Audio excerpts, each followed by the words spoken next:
Now, each year on Thanksgiving, for the next 6 or 7 years, we went to Phoenix. It was a standing invitation we had. The kids loved it, and we enjoyed it. We had some great little side trips. We took to Cactus Pipe National Park and all of this stuff, you know. And it was fun. It was a great family vacation, you know. And each time we come, Stephen, who was 10 at the time we met him, each time we come, he would have something more to show us. I just did this. And then about when he was 16, he showed us 2.5 hour science fiction movie that he did. Wow. They commandeered the airport in Phoenix, and they had Army Jeep. They owned an Army Jeep. They bought a surplus Army Jeep, and we went on trips with that. It was more fun. And each time he'd show us something more adult, you know, and show us something more professional. And then when he was 16, that Thanksgiving, I happened to mention that I was doing a consulting job for Universal Studios. Can I come up and spend Christmas vacation with you guys? And you don't say no to Steven Spielberg. Not now or ever. I said, yeah, that's okay. And Judy said, what are you doing, you know? So he came out for Thanksgiving, his Christmas vacation. I met him at the airport. And he came home with us. And he said, when can I go to the studios? I said, well, I'm going in there probably every day for the next week or so. I was designing some training programs for them. They were a client at that time. Not a client, but I was at that. By that time, I had already started my consulting business. This is 7 years later, and I said, fine. I said, tomorrow morning we'll go. And he carrying with him the 2.5 hour film. I says, I'm going in there tomorrow. You go, and there was no security at the studios in those days, not at all. I knew the guards anyway. And so he was in the front seat of my car. No matter what you read anywhere else, it's a lie. He was in the front seat of my car when he cracked the studios. And he had on my sport jacket, which is too big on him. He had on my tie and my shirt, so he could look like he was a human being, you know, at the studios. And when I got to the parking spot, I had a parking spot. I said, Stephen, you can do whatever you want during the day in the studio. Go to every sound stage you want to. Do not enter if they have a yellow light, a swirling red light going. Don't enter. Just stay until that light slows down and stops. Then you can walk into the sound suite. Things were loose in those days, you know. And I went and did my thing, and I said, you meet me there at 4:30 in the afternoon and we'll go home. So the first day I got there at 4:30 in the afternoon, he showed up maybe 5. Busy man. And he tells me what he had done all day long, and I was just flabbergasted. He said, well, he said, I met Gregory Peck today, I met Ernie Borgnine today, I met so-and-so and so-and-so. They go right down the line. I said, what do you mean you met them? He said, well, they were shooting a movie, and they said when they had a break, I'd go up and introduce myself. He was very precocious kid. And then he says to me, how am I going to get someone to look at my 2.5 hour movie? That's all he was interested in. I said, well, I tell you, I have a friend here who worked with me at Honeywell, and he's computer processing manager here now. I'll ask him to introduce you to the editor, to the head editor, chief editor at the studio. And so Arnold, his name is Arnold too, Arnold Shupak. And so he set up a meeting that day for Stephen to meet this editor. And Stephen right away says to him, look, he said, I want to show you this 2.5 hour film that I did myself in Phoenix. So I had to rent a 16 millimeter. Because the editor lived nearby you, and You had the can with the film with 16 millimeter. right. So I told this Chuck, I can't remember his last name, a really nice man, that he lived pretty close to me. So he says, I'll be down tonight. And I said, well, give me a chance to go rent a 16 millimeter projector, which I did. And he came over and he was absolutely stunned by this thing. And Steve was 16 at the time. He said, you shot that? Yeah, right. And Stephen gave him a whole rundown of how he did it, you know, and how he did this thing by doing a mirror and the whole technical aspect of it, you know. And he said, Stephen, I tell you what, why don't you come down to my office sometime before you go home, back to Phoenix? So he asked me, so are you going to be able to take him? I said, I'll take him down here whenever you're ready. And he said, yeah. He says, I'm going to want to talk to him again. So the next day, I got a phone call from Chuck, and he said, I think I can invite Stephen back this summer. I'm trying to clear it right now. I'm going to be talking to the studio head, see if we can clear having him here as sort of a gopher for the next summer. And to make a long story short, that's exactly what they did. They invited him to come back the next summer, which he did. And they went and they stayed with us again. Then the following summer again. Then the third summer he started school at Long Beach State. And he did a student film. I was in it. I was the racing judge. It was a bicycle racing thing, yeah, down at Long Beach. But he at that point, his dad, his mother and father were divorced. But at that point, his father invested $3,000 into doing that bicycle film, and then he invested more money to do the Amblin film, Amblin, the first film, Amblin. And when the Universal people, Syd Sheinberg, saw the Amblin film, he said, I want you in my office next day. After he saw it. They had a showing at the Lytton Center, and Judy and I went, and he says, I want to talk to you. And what he did the next day was offer him a contract. Now, Stephen did not discuss this with his father, because he was kind of estranged from his father at that time. He didn't discuss it with my cousin, Barney, who was married to his mother at the time. And so I got a phone call from Stephen. He says, what should I do? I said, I says, you want to work for Universal Studios? I mean, you're in your third year in college. He was in second or third year of college. He says, yes, I sure do. He says, well, then you want to get a business manager? So I found out the name of a business manager that Steve had already met, and to give him a sort of an okay, that's a good guy to work with, and he did. And they signed a contract. It was a directorship at Universal Studios, which is Review Studios, Universal Studios, and to do TV. So he began working with them the very next week. That was when he quit Long Beach State. He quit in his junior year at Long Beach State. And he had stayed with us 3 summers before that. And the rest is history. Yeah. As they say, Yeah. the rest is history. But I'll never forget that Stephen had called me when he was offered to do Jaws.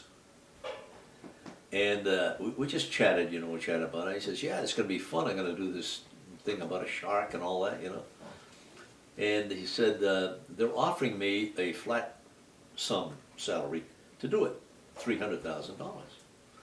So he's beside himself, by now he's 21. Oh my God, I'm going to do Jaws. He was 21? It was 22. This is a popular book, Jaws, Peter Benchley's Jaws. And he said, yeah, I said, my God, you check with, what's the name of that, I can't think of it, with your business manager. He said, yeah, he says, what he wants me to do is take the $300,000. But he says, I don't want to do that. Why? Because Universal is offering me 3%. And so you're going to gamble $300,000 away? And he says, yeah, he says, I talked with Barney too, and Barney thinks that's the way to go, is take the $300,000 and run, I said, well, as far as I'm concerned, I feel the same way. I said, man, if you can get $300,000 in your hand to do a movie, do it. It's not a lot of money, but, if you're an experienced director. But he says, I don't know. He says, I'm really seriously considering taking the 3%. He made the decision himself. And didn't pay any attention to what I said, what his father said, what Barney said, my cousin Barney, and he took the 3%. Good The move. rest is history. Good move. It made $600,000 $600 million worldwide. So he made himself $18,000. $18 million. $18 million. I don't speak in millions, I speak in thousands. But yeah, that was his decision. He made it himself. Let's go back and talk about each of the kids because we did a little bit about Barney. Tell us Barney, tell us about Gayle. Tell us Oh, about Gayle. Well, Gayle was she was a fun-loving kid. I mean, she was always happy with things, and she had great girlfriends, you know, one after another, and she was just suddenly be kind of a kid that was comfortable with life. yeah. And she got involved with a couple of that hippie stuff, you know, here and there. I caught her smoking one time at one of the malls. The mall had just opened up, and I went up there to do some shopping, and I come down. Underneath the staircase is Gayle and three of her girlfriends smoking cigarettes, Yeah. not pot, no, cigarettes. And she was 15 at the time, or 14, I can't remember what it was. But she was a pretty fun-loving, and she was quick to take a day off from school. She was quick to do that, and I knew it, but I never said much about it. You know, she's doing okay in school. They want to take a day to go to the beach with all the kids, fine. I would have done the same damn thing. Yeah. So anyway, she was quick to do that. And she has some really nice friends, you know, Hallie and some of the other kids and all that. And she had a boyfriend up in Walnut Creek. That was her, I guess, her first boyfriend. His name was Eddie or something. I can't remember what it was. And, so she'd go up and visit Hallie, and then she'd have her boyfriend up there. But then, when she was interested in school, so she wanted to go to Santa Barbara City College, and I said, well, "Why don't you apply for University of California?" She said, "No," he says, I like to take it easy there, go there for 2 years, and then finish up at the university." So she went to Santa Barbara City College, did very well. She got great grades there in Santa Barbara, and she got a job working as a waitress in a restaurant up there, and we'd go in there once in a while. So she was very mature for her age. No, she was, and she knew what she was doing and what she wanted, and she was easy. You know, she was really very mature.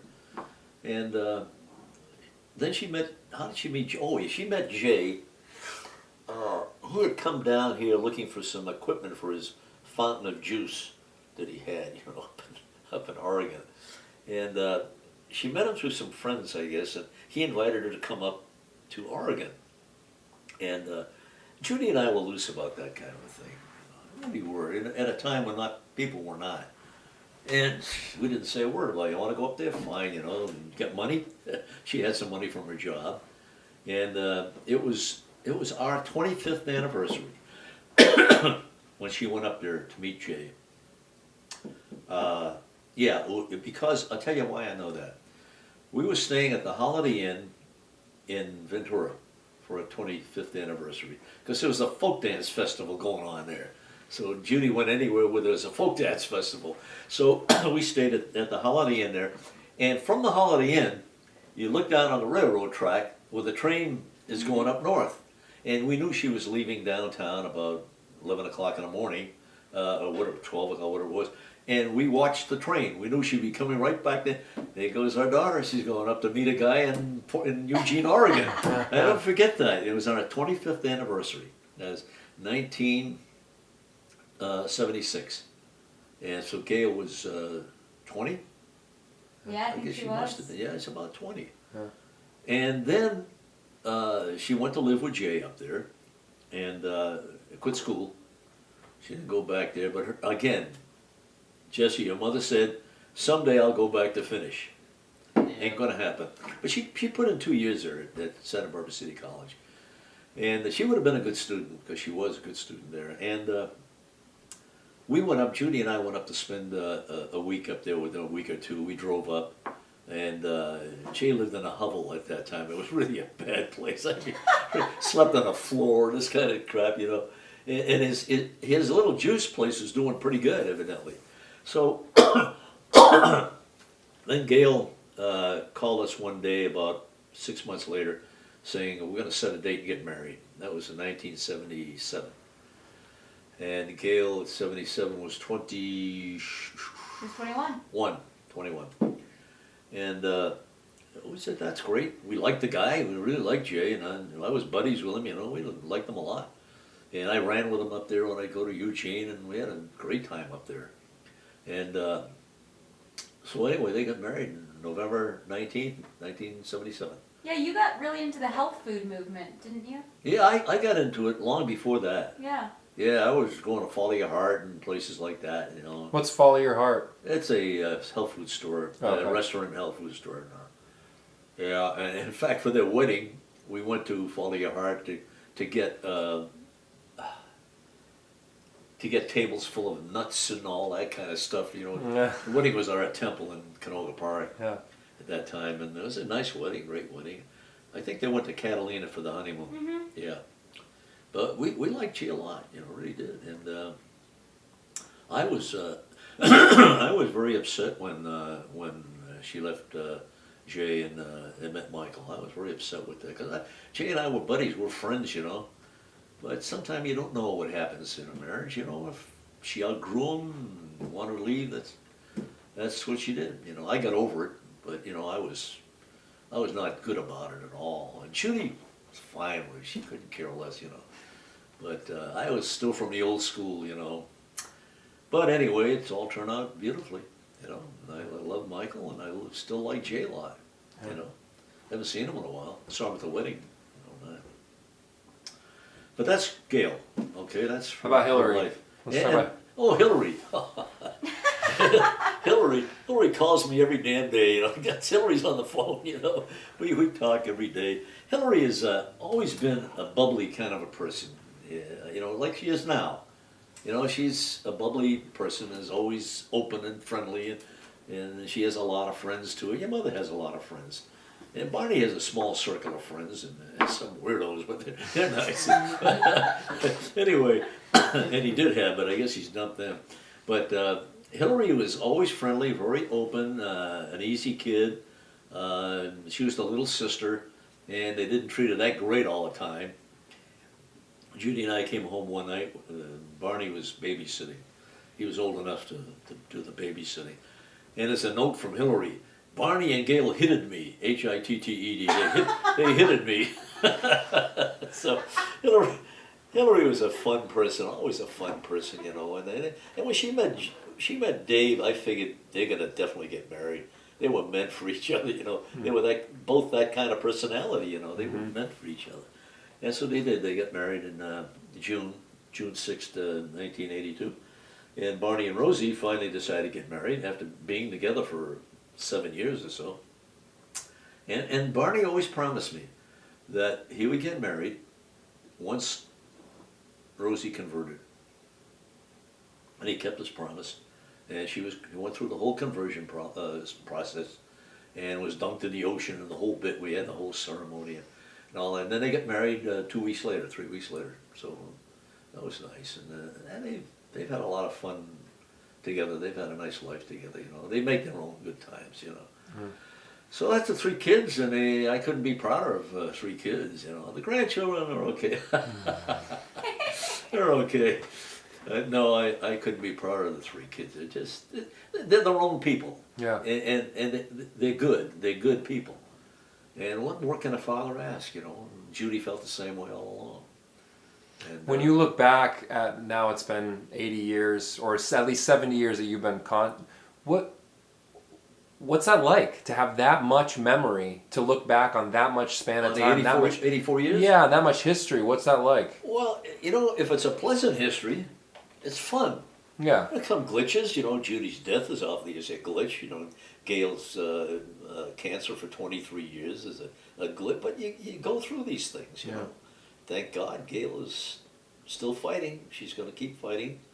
But other than that, you know, if you look back and it was fun, let's make it simple, then it's great to look back. And I can honestly say it's been fun. Yeah. You know, it's been a lot of fun. Yeah. It's been not only fun, it's been very pleasurable in a way where I've seen people happy with their own lives. When you see your kids happy with their own lives, that means a heck of a lot. You know, when you see your grandchildren, you know, happy with their own lives, and that means a lot too. So I get a lot of this, and to be the father or the patriarch of this bunch, best job I ever had. And it's a job. No kidding, it's a job. But And then having my first grandson-in-law. Let's talk about turkey now. And as I told you, I don't like that term grandson-in-law. It's unwieldy and it's ridiculous. You're a grandson, whether you like it or not. Okay, but that was a pleasure. You know, being at Dari's wedding, that was a big kick for me, I'll tell you. And I sure like to see some more of the kids get married, like Eric and Shane, you know. I'd love that. And Shane's got to do better than a flavor of the month, you know. He gets his flavor of the month in there every now and then, you know. Yeah, he's had some nice girls, but you know, maybe not be ready, I don't know. But Eric's got a girlfriend now. Cute little girl, nice person. Yeah, very nice. And Cayla's got a boyfriend. Yeah. And Jesse's got a girlfriend. Maybe. What a bunch.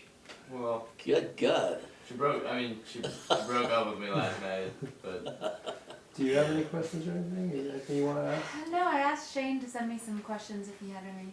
Because he's in the Hey, car. I just asked Jesse, him. what time did you tell Barney you're going to be up there? hour or two. I think you ought to head up there. That's important. Yeah. Yeah. I think we're good. So what do you think? We can add stuff later. You We know? can absolutely I add think stuff. absolutely. Yeah. We've done this stuff.